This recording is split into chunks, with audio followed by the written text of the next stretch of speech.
সাইমে করে এদিকে কি স্যার ডাকছেন আমারে? ডাকছিলাম তো তোর, আমি তো সবসময় এলাকা থাকি না, মানে আইলাম ঢাকা শহর, তাই তুই কর। এলাকার ভিতরে যত মানুষ আছে সবাই যাই কবি স্যারে ডাকাতে আইছে, স্যারে কইছে একটা মিটিং বইব, স্যারে সবাই ডাকাইছে। সন্ধ্যার সময় কইস আমার অফিসের ভিতরে আইতে সবাই, মানে কার কি হওয়ার ইচ্ছা ভবিষ্যতে এটা নিয়ে একটা মানে আলোচনা করবো, সবাই কইছে আইতো, এটা আমি ব্যবস্থা করবো, ঠিক আছে? আচ্ছা স্যার, তাহলে আমি যাইতেছি। আরে রে ব্যাংক চালু হইতো না, উঠেন। আরে বেটা ব্যাংক ধরি না রে, আঙ্গ মতো বয়স হয়ে লোক সেসম বুঝবি কি ব্যাংক ধরি নাকি? আরে যদি এরম একটা লোক আইতো এলাকার গণ্যমান্য, গরিবের দুঃখ সুখ একটু বুঝবো, এরম একটা লোক নাই রে। আর তোর আজকে কষ্ট করম লাগে না। এও স্যারে আইছে ডাকাতে আই, কইছে কার কি সমস্যা, কইছে অফিসে যাইতেন। কোন স্যারে? সজীব স্যারে? হ। আরে আর কাম করন লাগতো না, উঠেন। স্যার কই আইছি, এত আইতি আছে। অন কি উত্তর গ্রামে যাই কইছো? আচ্ছা ঠিক আছে, তুমি করো, ওই পশ্চিম পাড়া যায় অগরস কই যাও, খবরটা জানাই দিও, ঠিক আছে? এও স্যারে আইছে, কইছে আপনারা যাইতেন। কোন স্যারে? সদীপ স্যারে? খারাই যাইতাছি।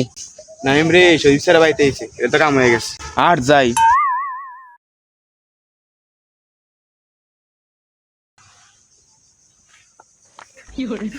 আসসালামু আলাইকুম স্যার, কিল্লা ডাক দিছিলেন?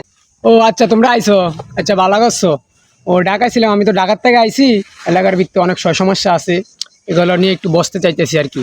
আচ্ছা তোমরা দাঁড়াও। আসসালামু আলাইকুম স্যার, কেমন আছেন? ওয়ালাইকুম আসসালাম রহমতুল্লাহ। হ্যাঁ মাহবুব, কেমন আছো তুমি? জি ভাই আছি ভালো, গরিবের আর ভালো বুঝেন না, কি জন্য ডাকছিলেন? এই জন্য আসছি আর আমি ঢাকায় ছিলাম, আসতো ভালো করছো, আরো মানুষ আসতে আছে। আচ্ছা তোমরা একটু ওয়েট করো, মানুষগুলো সব একত্রিত হোক, ওখানে ওয়েট করো একটু। আচ্ছা সবুজ সাই, বলো তোমার কি সমস্যা?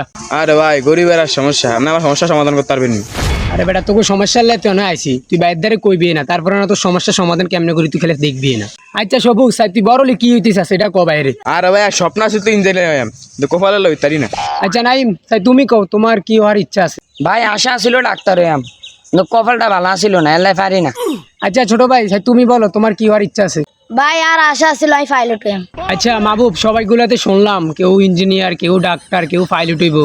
আচ্ছা সাই তোমারটা বলো, সাই তোমারটা শুনি, তুমি কি হইতে চাও? ভাই কি কইতাম আপনি রে, সবাই তো সবার মনের কথাই বলছে, কেউ ডাক্তার কেউ ইঞ্জিনিয়ারই মিলইব।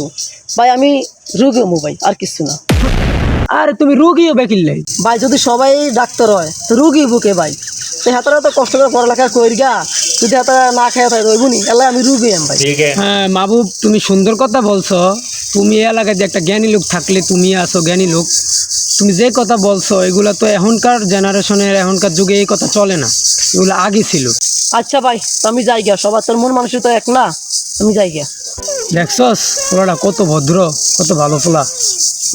আচ্ছা মাহবুব, তাহলে তো তুমি তো কইছা তুমি রুগী হইবা। আচ্ছা তোরা কে রে কই আসস, তারা দইরা আগে বানা এরপরে তারা রুগী বানা, আর তোরা ডাক্তার যারা হইবি কইছস তার আগে চিকিৎসা করে দেখা তোরা কি ডাক্তার হইবি। কথা কস, এই তারা ধরে বানা। আপনার মতো ছাগলের গোষ্ঠী গেলাম খারা লাঠি রাখো। আই রে